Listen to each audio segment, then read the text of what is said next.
안녕하세요. 오이산화입니다. 이번에 다룰 작품은 무림서부인데요. 이 작품은 20년도부터 연재된 소설이고 22년 1월 예전까지 271화로 종결된 작품입니다.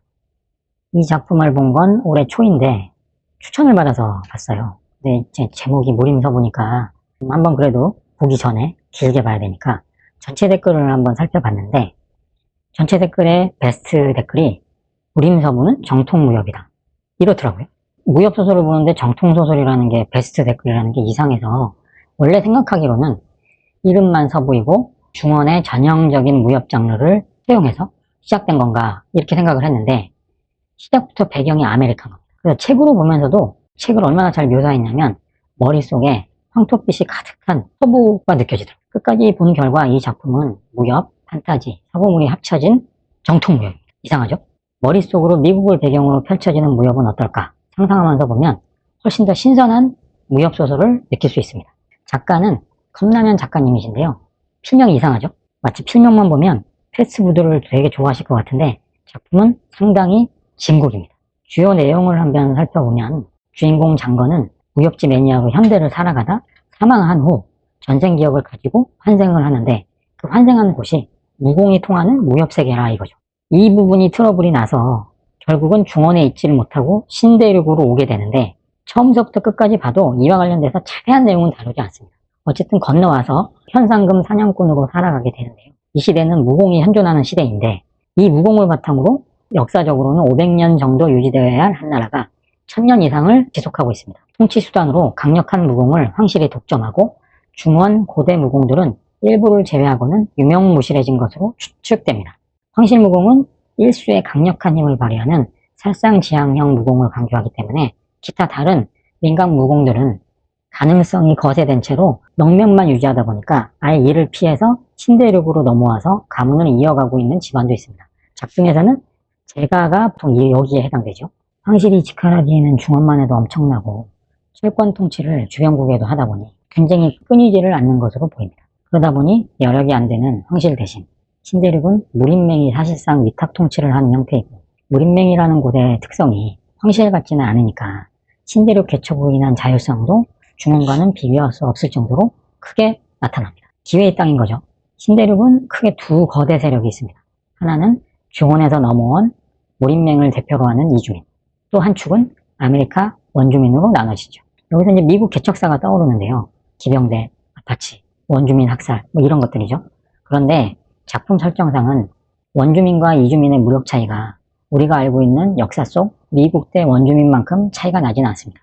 물론 원주민이 훨씬 약자이지만 원주민도 주술사 및 정령의 기반을 둔 무력이 이주민을 능가하는 경우도 있습니다.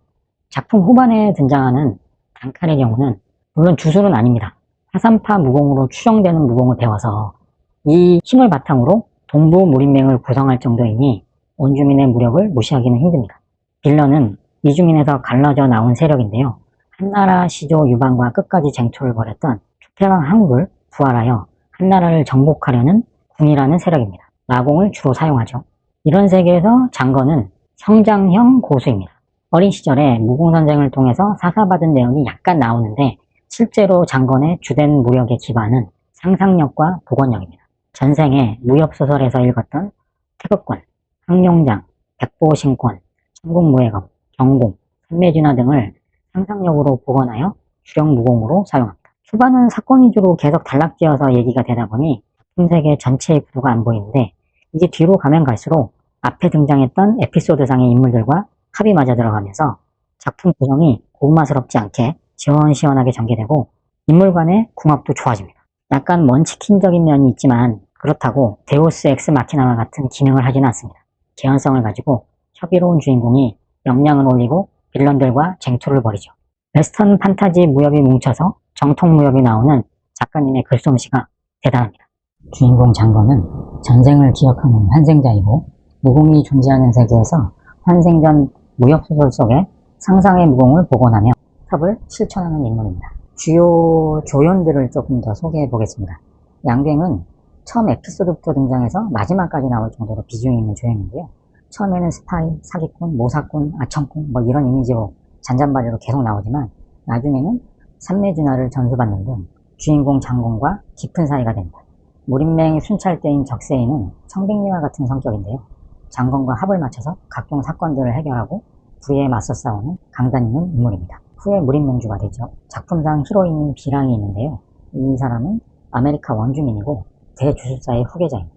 그리고 황실공주인 유설공주가 비중 있는 조연으로 나오는데요. 서부국 매니아였지만 나중에는 진동장군이 되어 나궁토벌에 나서고 신대륙을 통솔하는 인물입니다.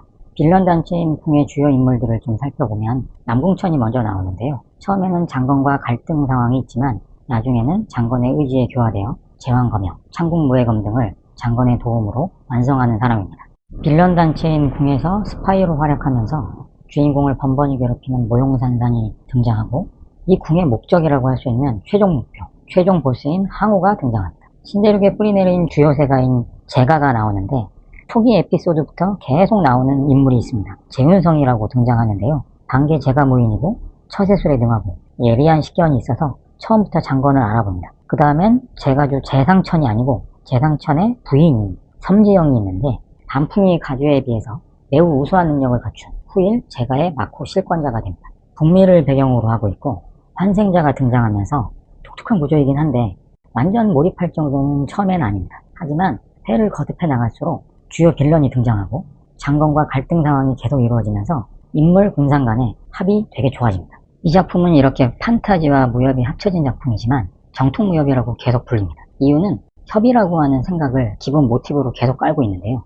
배경과 소품이 어떤 형태로 구성됐든지 간에 이 무협이라는 거에 가장 중요한 핵심인 협을 제대로 다루면 정통무협이 아니겠는가 하는 생각을 하게 됩니다. 또 다른 작품인 시한부 천재가 살아남는 법에서도 엘프가 천하제일 보수로 등장하지만 이 작품도 정통무협으로 불려지듯이 배경 등은 서브일 뿐이죠.